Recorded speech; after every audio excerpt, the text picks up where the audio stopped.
Welcome back to the channel.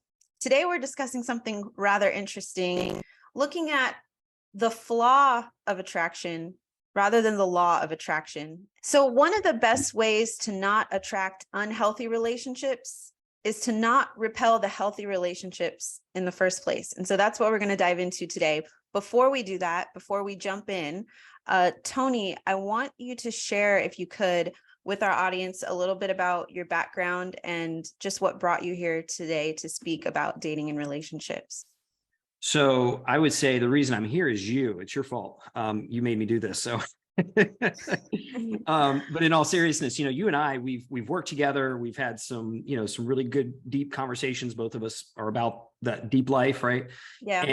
And so as we had worked together and from a coaching perspective, I was always sharing the idea of how the entire business pathway between me and my customers or my clients it's very much like a relationship in an intimate fashion. Let's just say I go through the same thing. Like I go through coffee date, with a possible client. I go on a first date with them. I go steady with them after that a little bit, and then I might get engaged and then decide to get married, right? Like each one of those represent a particular milestone that I'm going to experience. So one of the other weird things is I've gone through a lot of challenges with relationships. And just to be clear, the reason why you and I had resonated so deeply on some of these ideas and concepts, it's like, it's not that I can't be in a relationship. I'm choosing not to be in a relationship right now because there are some things I'm very, very clear on. And there's some things that I know that that I look at life and my own life with a new lens. And so it's like, I could be in a relationship, but I don't just want to be in any relationship. And I don't think anybody really wants to, do that. Now, don't use the word settle, by the way. I don't use that word because that's not how I feel about it. But I am certainly looking to see that I come in contact with somebody at the same altitude, going in the same direction at the same speed, which is what brings us here today, is that I apply a lot of that philosophy, not only my personal life, my personal relationships, my close friendships, and of course in my business. It's working across a lot of different areas of life. And so that's why I felt that it might be useful. And maybe I think we agreed it might have been useful to bring some of these ideas and concepts to the table, because I do bring a lot of experience, but in multiple aspects of life using some of these concepts. Yes. And we've had some, as you mentioned, really deep, really riveting conversations. So I'm kind of excited to bring these to light, to actually share with other people. And let us know in the comments, you guys, if you can relate or even share with us what you're going through too. So there's a quote: "As you heal, what you're attracted to does too." What do you think about this? Well, so let's be fair. Let's give him the whole quote, because I think the context matters. Yeah. So it's kind of like, as you heal, your attractions change too. Right? Peace stops looking like boredom, and the excitement stops looking like toxicity, right? Or toxicity stops looking like excitement, I should say, right? So it's important to have that context that, I don't think that we, quote unquote, fully heal. That's one of the things. I think one of the things that's given me peace in life is to realize the minute I'm okay with not trying to be okay all the time, I'll be okay, right? And just ride the wave, baby. So true. Right. Just that's why, we give it up. It's like, okay, he's in charge. I get it. And it's like, I'm humbled from day to day. And so that just works for me. But bringing that piece to my own life and to my own world, what I noticed was that whereas before I would look at what I was attracted to, and I would be attracted to these women that, oddly enough, all bared some of the similar and same physical attributes, we'll just say, right? Color, hair, eyes, body types, everything. Really strange, right? Because I didn't design it. I didn't intentionally go, oh, this is the one, right? Like, yeah, it didn't work like that. And so what I realized for me, and this has happened in my business, this has happened in my personal life, this has happened in my intimate relationships, is that as I do become more okay with not being okay all the time and trying to control everything that's going on out here, the more peaceful my life is. And so as I've been healing, I've become more aware. I've had more of a vantage point. I've been able to see that the relationships I was picking were actually I was picking them because they were toxic, because that's what was familiar to me. It was that frequency, that my nervous system, right? It almost didn't feel normal unless it was completely activated in that sense by them. And I would confuse that and think that, oh, there's chemistry.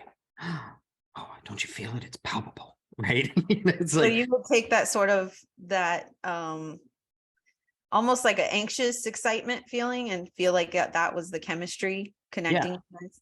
yeah. And then all of a sudden, if you do happen to get to the point where you're physically intimate, sexually, it's like, oh, Mhm. now it's on a whole nother chart. It's a whole nother level. And at that point, I would notice that now I would become addicted to the toxicity, because there'd be this push and pull in the relationship going back and forth, right? Right. For both parties, for whatever the reasons might be, whether it's quote unquote healthy or not.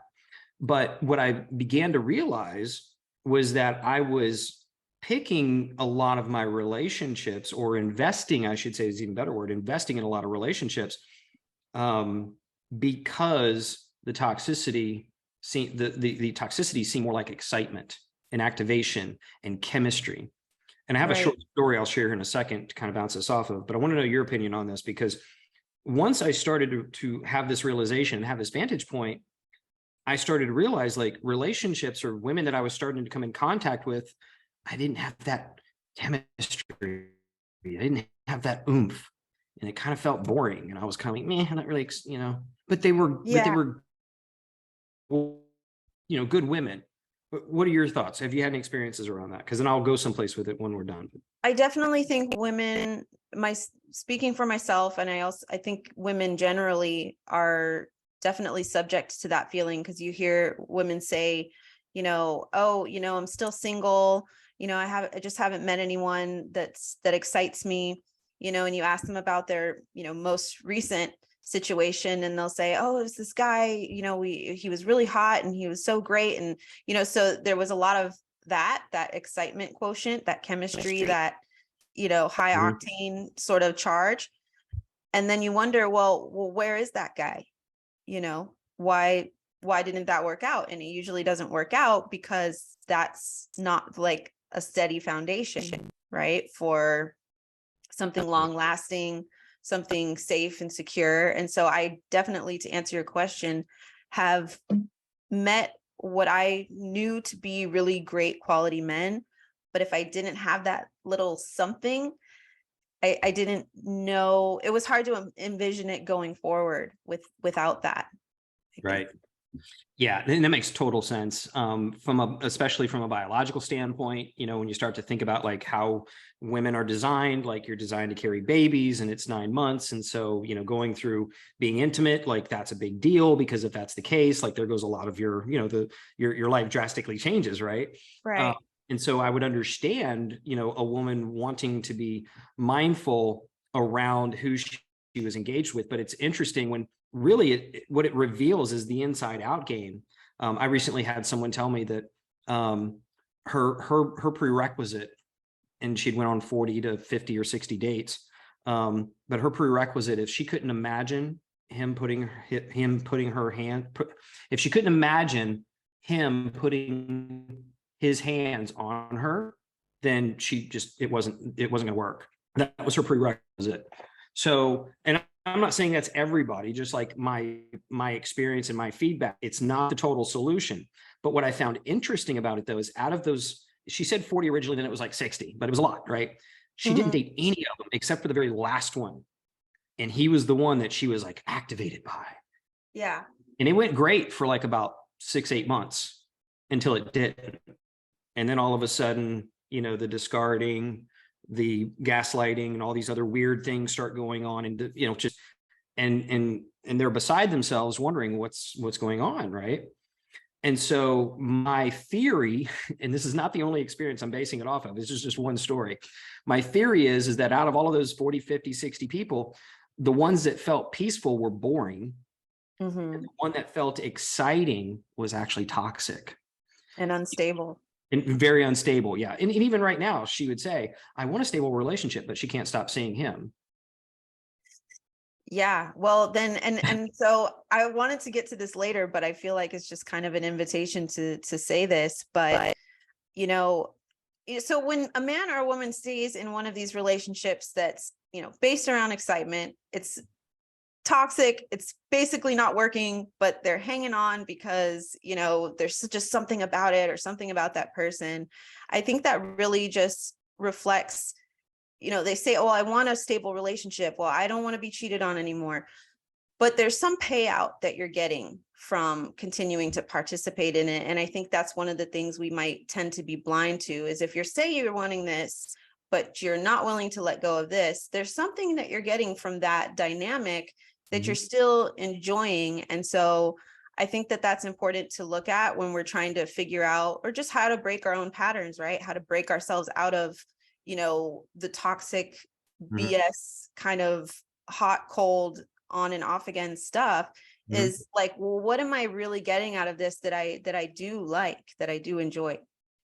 Here's what I would say. All of that spot on, 100%. Where I think what happens for a lot of people, and I've witnessed this both in myself, I've witnessed it with people I've worked with. It's kind of like being addicted, like in the coaching industry that I help a lot of people with, they want to talk about their product, right? It's their focus is me focused, right? And one of the things I try to do when I go into when I'm working with someone, is I try to get them to say, hey, look at like, hey, there's your prospect's focus, there's your focus, and then there's the most useful focus. Somewhere in the middle is where, we got to realize, yes, we're trying to serve and we're trying to support, and we're trying to sell something that'll help and serve. But we got to understand what they're going through first, right? Well, this is the opposite of what's going on, right? Is that a lot of times, because I would say it's not that we enjoy the toxicity, because nobody's ever going to admit I enjoy the toxicity. Let's just face it, right? I guarantee you there's at least probably 3 people already commenting right down, go, I'm not toxic, shut up, right? It's like, I don't enjoy it. But in reality, that you nailed it. They're gaining something, but I think, and I believe, and based on it's because it's what's familiar to them. And so at some point, here's what happens, because I've been this person that stayed in these and continued to pursue the other person, even though I'm not being treated with respect, even though I'm not, my love, my adoration, it's not being reciprocated, right? That comes from a very challenging place as a man, right? When you're trying to contribute, you're trying to give. So for me, I believe that it does come back. It says more about us than it does them. This is why, after looking at some of my past relationships, I'm like, okay, 4 or 5 women who model the same types of behaviors, I'm going through the same types of experiences, and I'm having the same kind of outcomes, says more about me than it does them. Because I could make it mean, oh, well, all men are this or all women are that. I think that's a really easy way out of not having to look at ourselves. Right. And by looking at ourselves, I believe it's where it's like, okay, what am I gaining from this? What about it? And then beginning to start looking at that, because that's the flaw of attraction, right? Is that someone will end up going, this is where I want you to run with it, is women and men will both go, why do I keep attracting the same kind of person? That's the flaw of attraction, right? Like they think that there's a law of attraction that says, oh, I keep attracting people like this all the time, and they're all like this. And the reality is, it says more about us and our choices and how we filter the world, how we see the world, and what we feel is familiar and feels like love. And so that's where I think we're better at repelling people that are quote unquote boring, right? Healthy. And we're more adept, right? Healthy, right? And we're more adept at attracting and choosing what's left over, which is the people that are exciting, but unfortunately also toxic. And so that's a mirror to us to look at. And let me tell you what, a lot of people don't want to look in the mirror when it comes to that sort of conversation. And the people that I know that are doing the best, that have the greatest relationships, and are making tons of money, and that are, actually have a life that they enjoy, they haven't been afraid to look at this shit. That's all. And so the people that I personally know of that I would consider models, I've talked about them in our last interview. They're the kindest, most generous people that I know, but they're also the most direct. And they also are the most willing to look at their own shit, right? And so I mean, we've all got it, I mean, you and I could do probably, hundreds of episodes just on our own garbage. Yeah.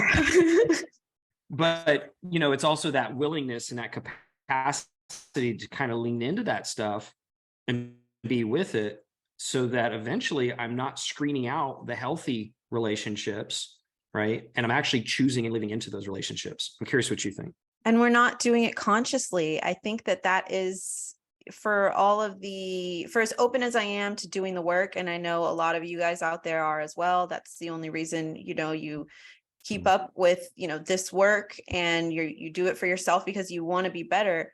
I think the only thing that scares me is the idea that I'm making these choices from an unconscious place, because if you knew better, you do better.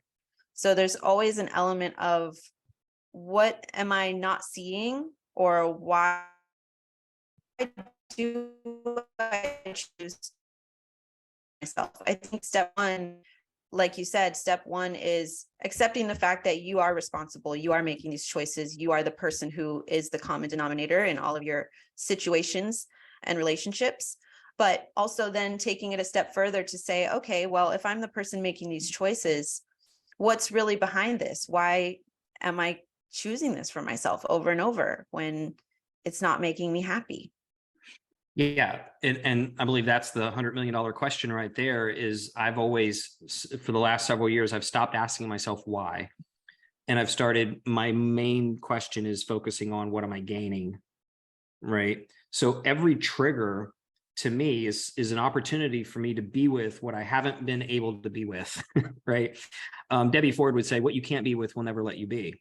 And so that's why it's so important to, I don't think we need to dig in and do all of this really deep. Not everybody needs to do deep work or therapy and all that. And listen, some people do. I don't know who that is and who's watching this. They'll know their own path. Mm-hmm. I know personally myself, I have gone down a damn rabbit hole because that's just how I'm built. Mm-hmm. But I also realize now at my age, and maybe I call it some sense of maturity, which is funny for me to say out loud, but at some sense of maturity, I realized of how my intent matters on a daily basis. My intent matters. And so for men, I believe it's slightly different than for women, because men, we're meant to penetrate life. You can look at how we were designed, at least in this particular body, like men were meant to penetrate. And women were to receive. I think there's something there for people who choose to relate to that. I know a lot of people will not. Totally cool. That's why I'm not for everybody. But on the same hand, I believe that's a physical demonstration of what we're meant to be with our bodies and our energy in of itself. And I think that's why, and when we both take an opportunity and time to use these painful experiences for reflection, right? Like my last relationship, I took 6 months where I wanted to reflect. And I believe that one other idea that I feel is really important, and I know I'm capable of it, and I know so is everyone else, is coming from the place of seeking certainty. Seeking certainty in a relationship can be really challenging. It can create a lot of challenges. And I think myself included, and a lot of people that I've worked closely with, it's easy to have demands or rules on what someone should be like or look like. And, the whole thing of like why people stay in a relationship, like another reason is like, I did this. I know a couple of the other women that I've talked to have doing it. They're in these relationships. It's hard for them to break away because physically, biologically, they're super attracted to who the dude is and what he looks like. And it's same for us guys when it comes to women that we're quote unquote physically attracted to, but also then you add in the toxicity piece of it, right? And I think what happens is it's easier to be like, oh, let me seek certainty because I know physically this works, but I know the relationship thing's all jacked up, but maybe I can fix it, right? Have you ever seen that with people? I think that, and this could go super deep into, the dating world and why we date, how we date. But I think, yes, that reminds me of just the familiarity factor being a big driver in people not wanting to get back out there and date again, is saying, well, I already know, at least I know what this is. At least I know how messed up this is. And I know what I like about it. and it might not be perfect, but yeah, so we stay in it because maybe, it's comfortable and it's easy, or might not be easy, right? We might be in a lot of Right. pain, but Yeah. Right. Yeah, it's something interesting that I've witnessed, and I talk to a lot of men that I work with in this factor. Um, it's kind of like the idea of living in a village. If there's a movie, Apocalypto, by the way, if anyone's ever seen it, there's not a lick of English in it. You do need some subtitles to it, but it's an amazing movie. But it's about this little indigenous tribe that live in this little village, but they have, and it's the opening scene is them out in the jungle and getting the big game and chasing it and killing it and all that kind of stuff, right? And they do it together, by the way, as a team. Mhm. So what I've noticed is that if they just tried to stay in the village and just hope one of those little piggies would go flying through the middle of the of the village, they're probably not going to be eating meat very often, right? Right. And so I think the same thing is true as well in our dating lives. I think the same thing happens is, we sit in our little cubby hole of a home, right? And we can sit here and we can swipe right, all day long and seek and find food, right? Mhm. But we're also kind of like, for men, we get relegated to like whatever might happen to pass through our digital space, or what we may run across in our everyday, like kind of just errands and living a boring life, right? Um, Right. and so instead, men are not getting out and going, quote unquote, doing what makes them passionate and what feeds them and what feeds their soul and what feeds their community. The indigenous tribe doesn't look at it as like, we're just out here killing animals to eat.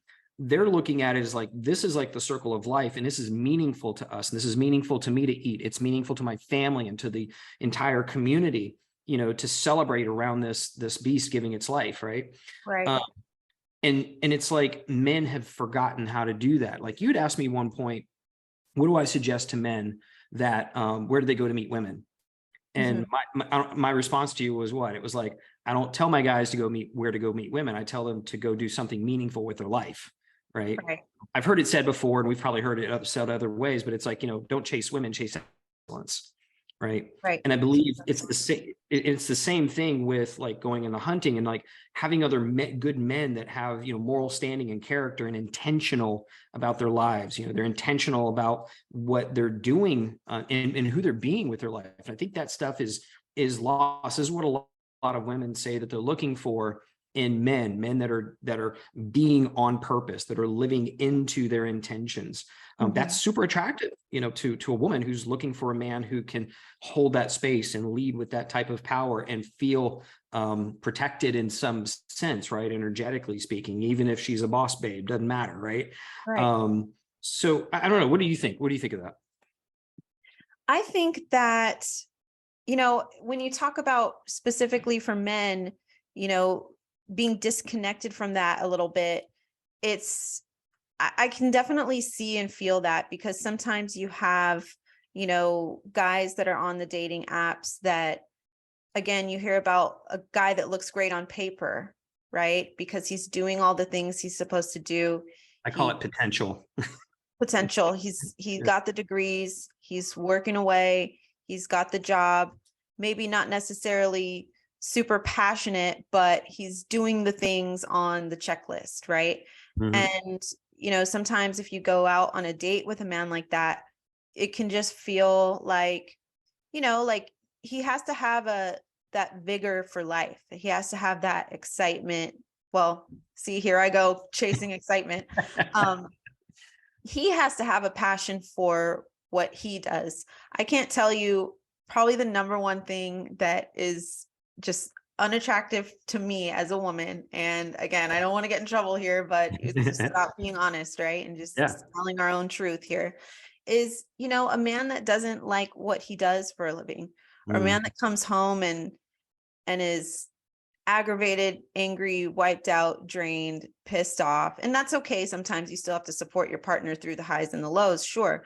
But if he just flat out doesn't enjoy or like what he does with Mhm. his time and what he's doing with his life, that's hard for me to want to be around or want to support that man or want to, get on his program, because I want to be with a man that is passionate. I want to be with a man that in some way, shape, or form even if he has work over here, but he has these other, passions on the side. Mm. Some aspect of him loves waking up every day and doing what it is he was born to do. That's like super attractive. Yeah. And chances are a guy like that's not going to get his attention distracted easily. Mhm. Right. Like that's, and so when you said exciting, I don't see that as a negative. I saw that's the attraction factor, right? Like that's, your core value or core values, I should say. And part of what you're really talking about when a man's doing what he feels as if like he's on purpose, it doesn't mean it's perfect. I've seen some amazing women, some that I personally know that are absolutely stunning, gorgeous. And they'll be with a guy that's just straight, like at the core bottom, but he's trying to build a company, right? Mhm. But he's broke as shit, but he's damn good looking. He's got all the other stuff, but he's got potential, right? So I've seen that. Now I tell a lot of ladies that I talk to, don't date men based on potential, right? But it's like you said, like we want to put people in a box, and we want to put all the check mark the boxes, like you said. And so and that's what starts an outside in game, right? It's like, oh, I can see him and I together, and the babies and the house, and all of a sudden now we start to project out. Now that's where the challenge starts to happen, rather than being like, hey, for a short period of time, a couple months, let me just see who this guy shows up as. Let me see who he's really being before I invest my body into it, before I start investing my exotic energy, we'll say, or my sexual energy. It's fine to be, and I'm not saying this is the only way. I'm just saying the ways that you and I have witnessed and have been through and have seen, they don't work. They're not great for our energy. They're great to create a lot of anxiety, because we're trying to control what's going on out there rather than just being with what's in here. And so that way, when two people come together, they complement, not complete, and so I think that this is something that's probably missing in some way, shape, or form. I don't know that there's probably some general populace of men and women. I'm kind of really curious who might, comment on this, that are down for this, that they realize this, that they're like, yeah, this whole like sleeping with people like in 0.200 seconds is like not working. I get too invested in what I think they are, or the story that they tell me, both men and women, right? Like, it's kind of like in business. This is another thing as I do. It's like when we're writing copy, there's copy that just tells, and there's copy that shows, right? Like words that show, like that are like mind movies. And it's like when I go into a dating, I kind of same way, like, what is she telling me? But what is she showing me? Right. And I think those are have you ever thought about it in that way? Like, have you ever considered it like to be more ahead of that awareness so that you're paying attention? Right. Does that make sense? Yeah, I think for me, it translates as a gut feeling, right? So you have the things that a man says to you, but then you have the way that it feels, in your body, and the way that it feels is it lining up with what he's doing? He said this. Is that how he's behaving? Is that the consistency that he's showing me also? Does that match this? If it doesn't match, it's going to feel kind of weird. Yep. It's going to be like, hey, you said blah, blah, blah. And they say, well, I mean, I didn't say for sure. It's like, well, but, you also were kind of giving, because it can go either way, right? You can overpromise, or you can, say that something is not serious with a woman, but yet you're still coming to get a lot of emotional energy, or you're still coming to get sexual energy, or you're there every weekend, so it's easy to get confused about, hey, what is going on here? Because you're saying you don't want a relationship, but we're doing all the relationship things. So I think it can go both ways. Yeah. And that's, again, it's different for a lot of people's journeys are different. The way I'm really attempting to look at this, again, like with this whole idea, this whole concept, and our whole intention, I think, you and I talked about it behind this particular episode. It's like, where can someone just start gaining altitude and looking at some of these things, and maybe putting some of this stuff into place? And maybe, hey, am I deflecting the men that could be everything that I'm looking for, right? Am I compelling those individuals. Is that possible? Because that's what I had to do. I had to sit there and go, is it possible? And you know what? Yeah, I think you and we talked about it. I look back, there's a couple of women I look back and I absolutely repelled a couple of good ones that could have been life-changing, that could have been supportive, that could have been everything that I was looking for. But I wasn't that guy yet. I couldn't be him yet because I was too unconscious, too in pain, and wasn't handling my own stuff. Right. So, when I look back on that, I'm like going, man, like, I think I had mentioned to you, every rejection is a protection, right? And, sure enough, those young ladies were being, watched over. I kind of look at because I was a wreck. So, it's being willing to be with that stuff. And I think, if someone's watching this or listening to us today, it's like, how can they maybe pause the button? I have a business mentor that says, slow up to hurry up. And it's like, that's what I did coming out of my last relationship, that I took 6 months where I slowed up. I took time to grieve for the first time, the 5 stages of grief. Absolutely an incredible thing to do. I took time to look at my own patterns, just some of the things we're talking about today, looking at like, how is it that I chose this? What did I gain from it? What was I expecting to get from it? Right. And, sure enough, I thought I was going to have a family. I thought I was going to have a kid. I thought all those things, right, which did share with me something. But also, most importantly, it showed where I betrayed myself. It showed me where I manipulated myself because, quote unquote, I wanted that gain at whatever cost. And that was from a place of pain, not necessarily being present. Yeah. So a lot of men out there are not sexually active. They're not even dating probably as much as they would like to be. Why is that? What's happening? Well, it's funny because one of my business mentors, who was in the dating space, did millions and millions of dollars in that industry.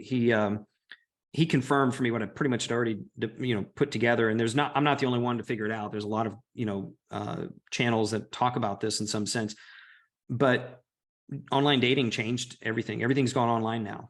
Right. Again, it's like Uber Eats for dating. Right. A guy can get on Bumble or Tinder, and later that night he can have, his pick of 3 or 4 girls that'll come over and Netflix and chill. Right. Yeah. And here's the challenge with that is that the top 1% of men, 6 foot, 6-pack abs, 6-figure incomes, it's like they get the pick of the lot. Right. And so you've got women that, could be 10s, 9s, and 8s. And listen, don't give me shit about numbering people. I hear women do it to me all the time. I totally get it. But I'm just trying to put in context for us here.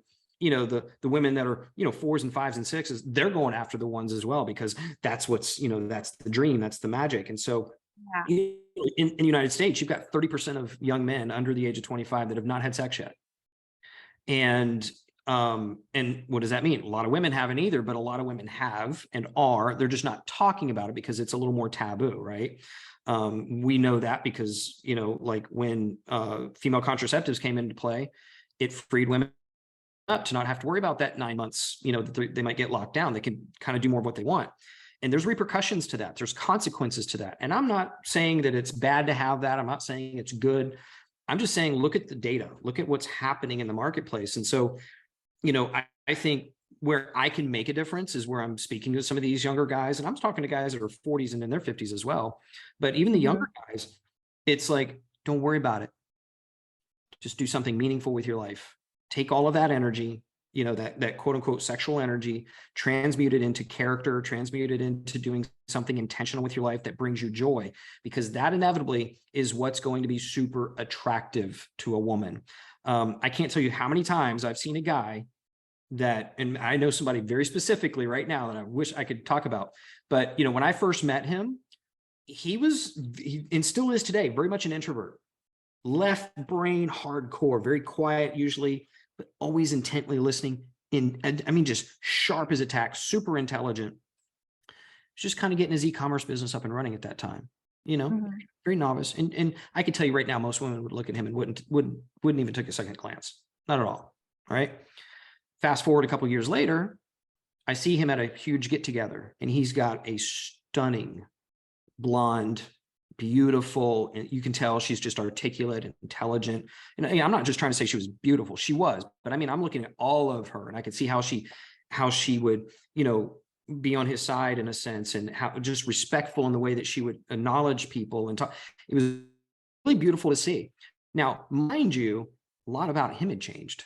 And a lot about him was he was on his journey. He was living intentionally. He was building his e-com business. And I can't get into numbers, but it is significant, the dollar amount that he now does.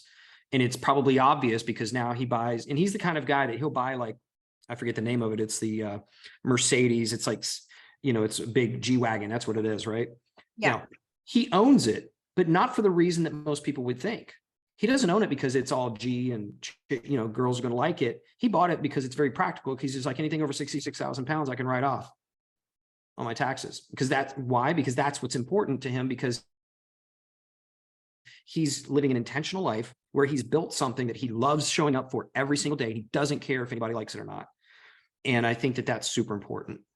And so, this is the kind of guy, he didn't buy a G-Wagon because it was chic and in and cool. He bought it because it's very practical at his income level. He's like, yeah, it's over 60,000 pounds or 90,000 pounds, whatever it is. He's like, I can write off the whole thing. Yeah. Right. Because he's living. And now guess what? That car is a byproduct. It's a natural consequence of being intentional and focused about what brings him joy as a man. Right. And I can tell you right now, and I've been in that same place in my own life. And now I'm not a tall guy. And at the same time, that doesn't really matter when you're living intentional, when you're doing things with your life that bring joy to your life and the people around you. That's not ever been an issue, because women want to be around, they want to be, I believe, and tell me if I'm wrong, but they want to be aligned with someone who is intentional about their life so that she can relax and feel good in his presence in that sense. Not feel good, but feel relaxed in his presence. 100%. And I think just the same way men mature, women mature too. So as a young woman, maybe 23, 24, cars were impressive. Cars maybe seemed on the surface to represent sort of safety and security, because if a guy had a broke down car, it probably meant that, he wasn't doing very well. He might not have insurance. I don't know if I want to ride in that thing. So I can remember being young and being, very impressed and amused by, say, a Tesla or something. But then you get a little bit older and you realize, okay, well, is this person, struggling to pay his bills, but has a really nice car? Because that's not cute. Yeah.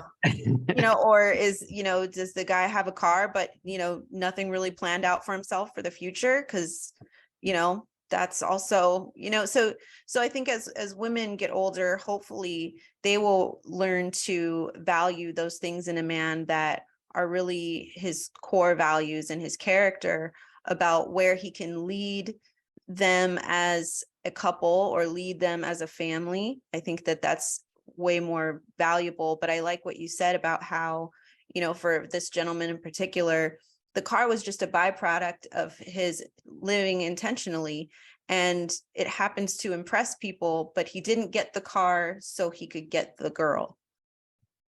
Exactly right. Because otherwise he would have been living an outside in life, which is what you were talking about. I haven't seen a guy that looks good, smells good, and still's broke, right? That's a common thing, because in America, we've been literally, it's been kind of shoved down our throat to live status is important. And listen, I'm not saying that status isn't important to some degree. It's not, should not be a focus. Because I can assure you, the gentleman I'm talking about, he significantly transformed himself from the inside out. He also started working out. I noticed he was, more broad, more full, and maybe he met her before all of that, right? If you look at Jeff Bezos as an example, that dude was Nerd City when he started up Amazon.com, right? And now you look at him today, he's like Captain Buff, and he's multi-billionaire, right? It's I don't think he gets up in the morning, thinking how many girls can I text this morning, or, and maybe he does, but I don't think so. And on that journey of getting to where he's gotten, I think that there's something to be said about men not being so wrapped up and concerned about the rejection and the women and all that, because listen, it's brutal out there. I'll be the first to tell you. I know it's not easy for women either, but on the same hand, I see what we go through as men, and it's not easy. Men have to have a certain level of resilience. And I think a place where they can do that and not take it personally and not make it mean something derogatory of themselves is, being intentional around a business, around a hobby that they can actually maybe turn into a business at some point. It's never been easier. I don't care if you play video games for a living. Like there's dudes that I follow because I'll be the first to admit I love video games. Right. I don't play them nearly as much as I probably would like to, but I'm just telling you, these guys, they're doing something with their life that they enjoy. They're having fun with it. Say what They're the passionate. hell you want about it. What's Yeah. that? They're passionate. That's a passion, and if Yeah. you're doing it at the highest level, I mean, what's wrong with that? I think it's Yeah. cool. I mean, how many times did my parents tell me, growing up, you're never going to be a rock star. You wasted your time. Go to school. Da, da, da, And then I remember my aunt, who was my biggest detractor. She was the one that tried to beat me down the most. The day that I had already recorded an album on Roadrunner Records and was about to fly out to Europe for a 4-month tour where I was the lead singer. What did she say to me? Oh, baby, I always knew you could do it. I'm like, no, you did not. Right. And it's kind of like the same thing is true here. It's like, you're always going to have people. And I think as a man, again, I'm speaking from a man's perspective. I've worked with a lot of women, by the way. But I'm just talking about from a man's perspective. It's like, that intentionality and doing what drives you, because a lot of these guys that are even like these top gamers, like they're treated like royalty. I mean, they make great income. It's just another way of creating a stream of revenue. These days. And I'm taking that from context, but there's so many opportunities for guys to just like, I tell them to punch the fuck it button and do what brings you joy. Because you're not going to be here forever. And it seems like you will be, but you're not, and of course I'm saying this now at 50, but I think it's something that would do greater for our society if men would start to live from that place more so. I think women would be more satisfied. I think women have their work to do. A lot of very hard women out there, a lot of very hurt women out there. There's a lot of hard men. There's a lot of hurt men as well, right? But I'm just talking about like there's work on both sides for both people, I think, to begin to soften their hearts and start to see like, women who want to have children who are just holding out for the top 1/10 of 1%. Like, let's be in reality here. If you want children, it's like, let's start looking. I'm not saying you have to settle, but let's start looking at life from a place to where you're not vetting out all the healthy ones and only choosing the ones that aren't healthy for you. And let's just stop and take a look at that to start. So one of the things I also feel is important to kind of point out here is that men and women alike tend to get conditioned to try to win in life. And when winning becomes more important than say learning, that's where I notice a lot of constriction that happens both in my life and in the life of the businesses that I work with and individuals. I look at it as like, you've heard me mention it earlier about being at the same altitude, going in the same direction at the same speed. And I think a lot of that also has a lot to do with our values, our value systems. And, I've been a big proponent of like John DeMartini's work around values work. And, one of the things I think is important when you're looking at altitude, direction, and speed, when you happen to kind of become aligned with somebody, it's like, I'll tell this best with a story. I had a young lady that was telling me she was with a gentleman, loved it, all this kind of stuff, but he wasn't committing. And I was like, okay, well, let me ask you something. Do you know what your big rocks are? And she's like, oh, what? Like, and I thought about that probably wasn't the best way to ask. But metaphorically speaking, do you know your big rocks? And what I mean by that is, when you go to fill up a jar, if you try to fill it all up with sand first, all the tiny details, you'll never get the big rock in, and you'll never get the number of rocks in that you could. Now, if you start with the big rocks, you get those first, then you put in the small rocks, and then you pour the sand in, and then boom, it's full. Well, like I was asking this young lady, I said, well, you're with this guy, he doesn't want to commit to you, but he wants all the other things like you talked about, right? Like in a relationship, doesn't want to call it that, doing all the relationship things though. And why? Because I know he has options, by the way, right? She described what he looked like and all these things, and I could see her light up like a Christmas tree. And I'm like, yep, there we go. I get it. So he's got options. And I asked her, I said, so now that you understand what I mean by big rocks, what's one of your big rocks? And she's like, well, I want to be married and have a child. I said, that's a pretty big rock. Would you agree? She says, oh yeah. I said, that's the first one I want to put in. I'm like, okay. So have you communicated this with him? And she's like, yeah. And I was like, what happened? And she's like, you don't want that. But she wants to keep staying with him. He said he didn't want it, or he just kind of said, I don't know, we'll talk later. Yeah, that I don't know the details specifically, but the bottom line was he was like, yeah, I'm not about that. right now or later or whatever, right? Okay. They're in their late 20s, right? So you can They're pretty imagine, and young. I can imagine also that's probably, and again, depending on how long they've been together and how serious that is, it's like, but a woman, and let's just face it, women do, I would say, tend to mature more quickly than men, right? Like a 7-year difference. Like women could be younger, but they're still going to be at the same maturity level as a guy that's, like a little older. And I think also women who know what they want, if they know that that's what they're looking for, I think leading with that is going to probably, weird a lot of men out. But I think it's something that after a couple of dates and you start to see like, hey, I really feel comfortable with this person. I'm enjoying my time with them. I like where they're going, all that, then yeah, it's something to be discussed, especially, if that's something that's important to you sooner than later. Because then guess what? If he's not into it and he doesn't want to do it, what do they do? I see them holding on to potential rather than moving on, detaching, right? And then going and saying, okay, where else can I invest my time and my energy, right? Who else can I be with? So I think that's a really interesting piece of it when we start to look at like, what are our big rocks? What are our big core values? Because then you can make decisions. And by the way, it gives you an opportunity to stand back at a vantage point and go, what am I gaining by staying in this situation where somebody really doesn't want what I want? What am I gaining? Right? Like sometimes you won't like that answer. What do you think? I think that's a good question everyone needs to ask themselves. What are you gaining? Are you also afraid? Are you also emotionally unavailable to where if you stay with someone who you can keep pointing the finger at, well, he's unavailable, he's not giving me what I want, well, he keeps saying soon, but it never happens, then I'm also able to keep guarding and protecting myself because I now have this excuse that's, supporting me in doing that. That's right. And again, and we have attachments, like with my exes, I go through all I want, like I was attached, and then there's the sexual courting and attachment that goes on with all of that, which makes it even more difficult to see through the realities of what things actually are.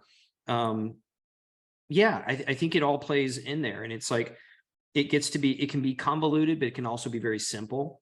And it's like, okay, this is not marrying up or matching with my direction, my altitude, or my speed. So I'm wasting my time clearly. Right. And I have ended situations where I just knew that it was a completely, opposite directions, completely not the same altitude and definitely not the same speed. So it's like, what am I doing? I just need to, move on, or vice versa. And that can be hard when someone has attachments or also toxic attachments, and nobody wants to talk about that. I know it's not exciting or, sexy.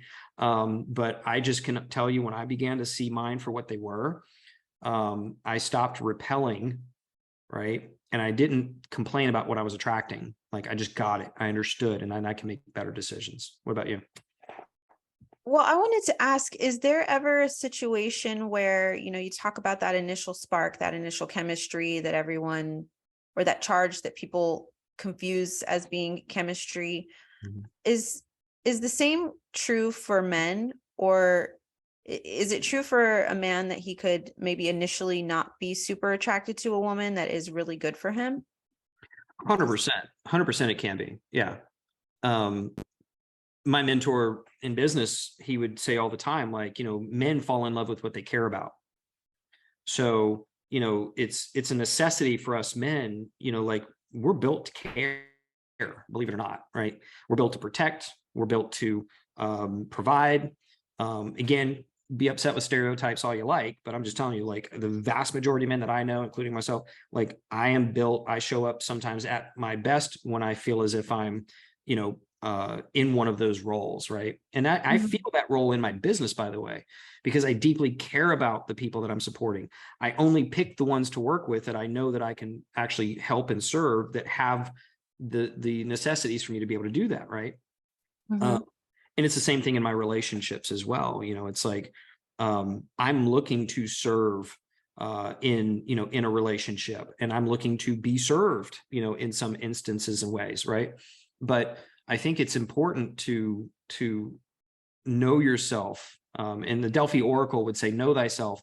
The rest of it, everybody knows thyself, but the rest of it is know thyself, be thyself, and love thyself.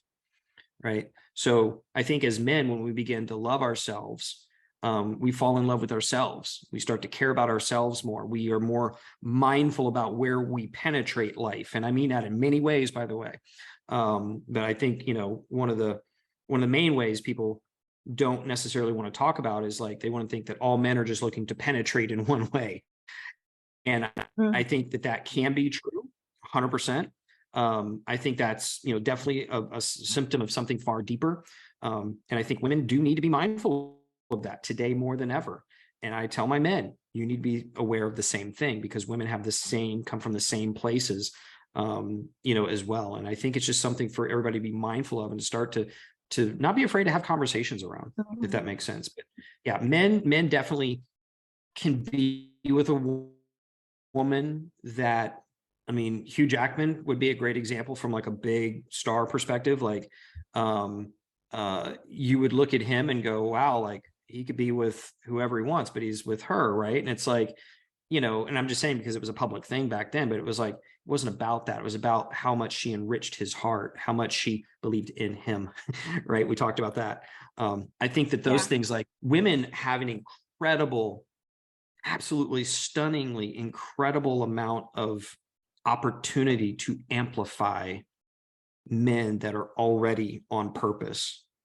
I think if there were more men stepping up, leaning into that, into that intentionalness within their lives, there would be more women that would want to amplify that. And that's what a real deep feminine, strong feminine, would come. Like, I don't like movies but I'm going to make a comparison here. Like, if you remember the movie 300, and there was a scene where, he's in his chambers with his queen. He's went up in the oracle had spoken that he's not supposed to protect Greece. And he's like tormented because he's like, that's everything I'm built for, is to protect my country, my kingdom, and my people. And his wife just troubles you, like, why, what brings you from the warmth of your bed with your queen?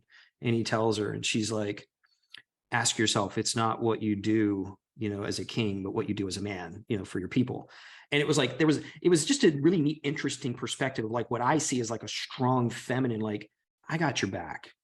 And I'm always going to be like, what is in your best interest as a leader and as a king?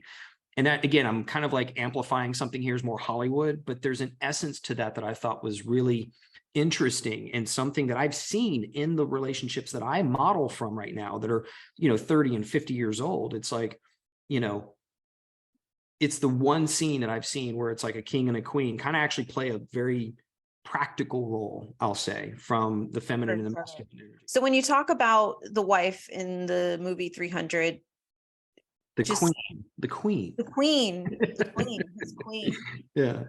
When you speak about her and being in this sort of, this safe space together, and they're, laying in bed together, and she says, honey, what troubles you?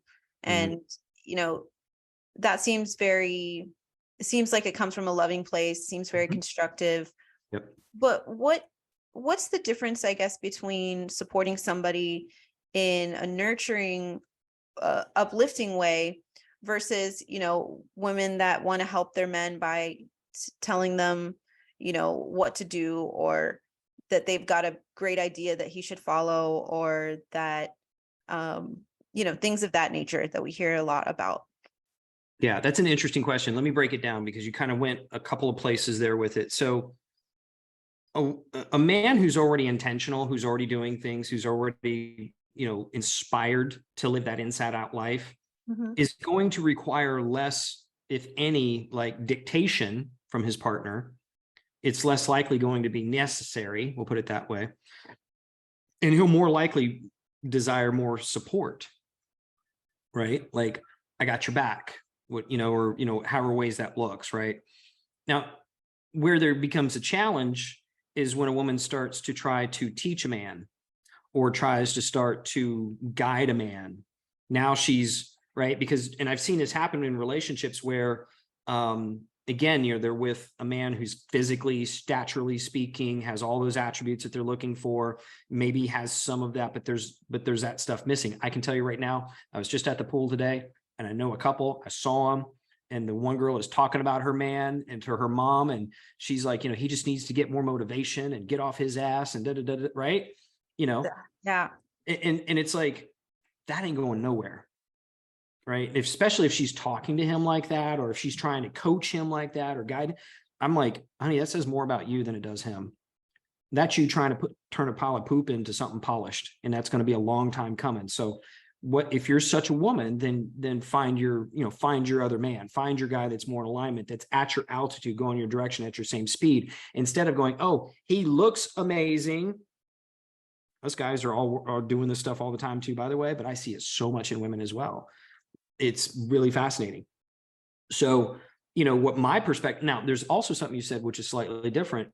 If a woman is going like say a woman and a guy are dating, and they've been dating for like a year, and he's had a job and he's stable and he's doing all the things, but he's kind of like feeling antsy. He's feeling like, like whatever. And she's like, baby, like, you're so good at these videos. You're not making any money out of them, but I really think you could do something with that. Like, now, see, that's different.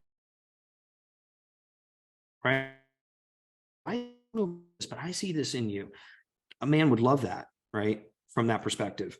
Not going, hey, let me tell you here, look, here's what you need to do. Here's what you need to start reading. Here's this book that I think you need to read.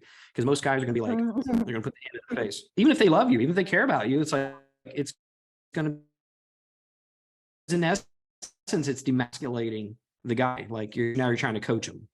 I'm learning about that as I go. Even in my last dynamic that I was in, I think I kind of learned how to sit back and not only just refrain from administering advice, but actually refrain from even thinking it, even feeling like that was what I was needed for in that moment. Like, oh, well, I'll just tell him, because I do marketing. I can help him with his, the podcast and just like trying to sort of implement, the way I do as a coach.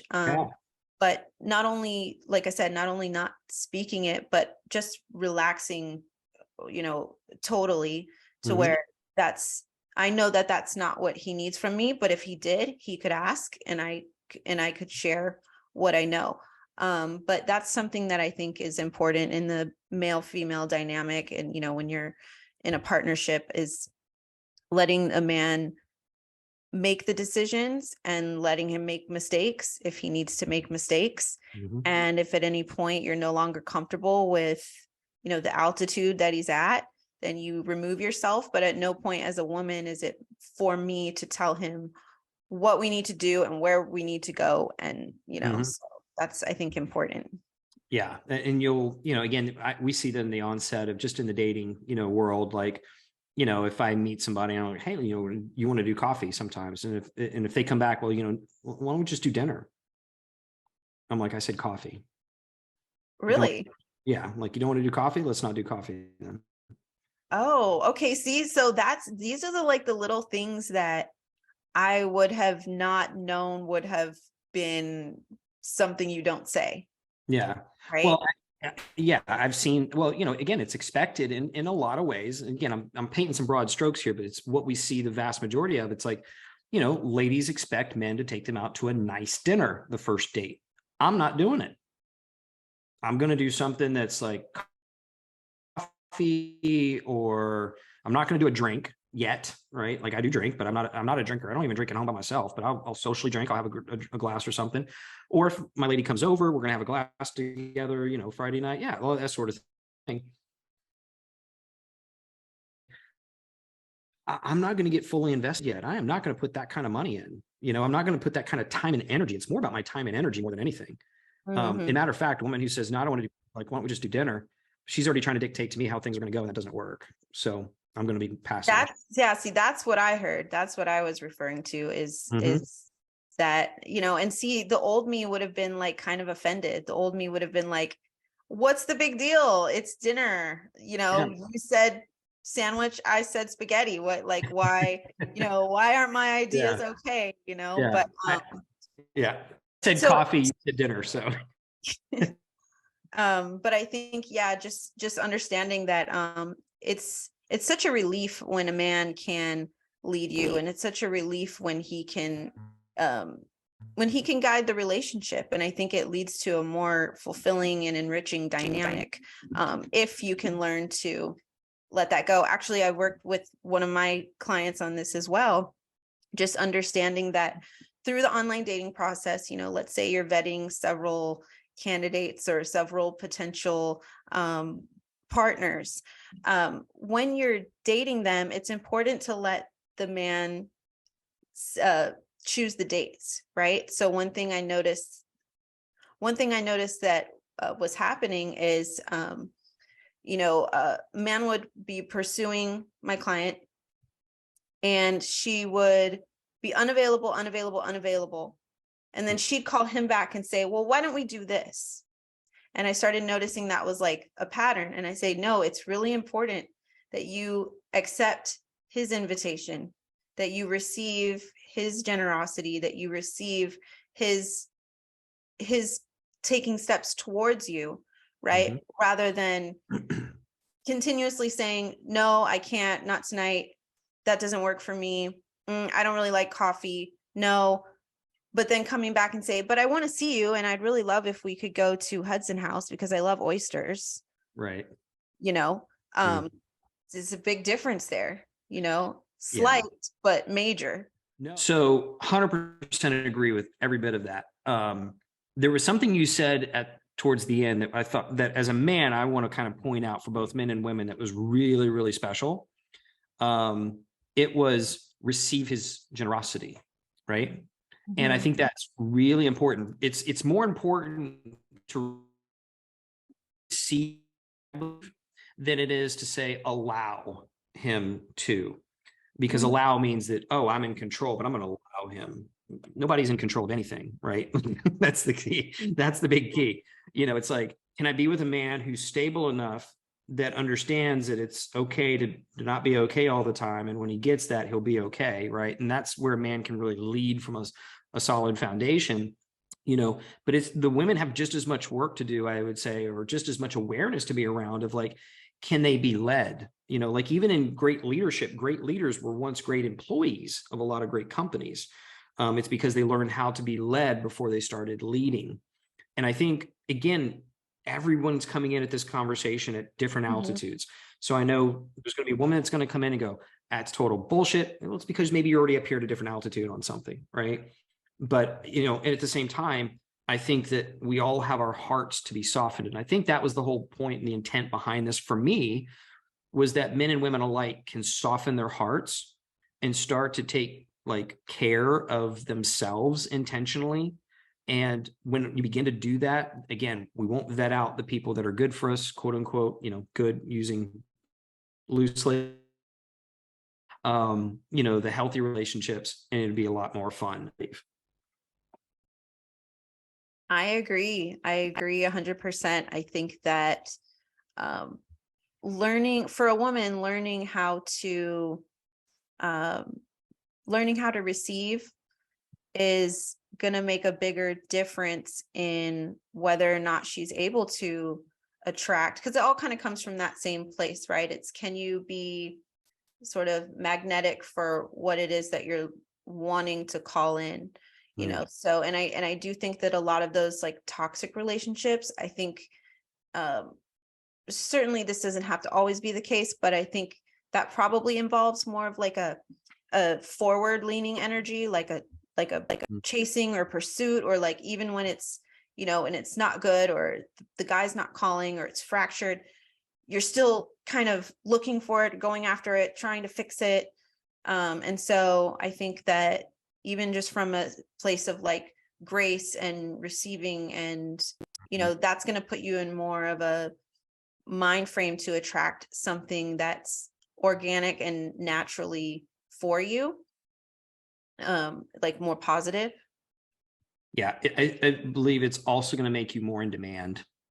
Again, men out there are, there's all these, the OnlyFans and all that kind of stuff, which is really very much, in my opinion, just corrupting a lot of men's energy, distracting them, their focus, everything else.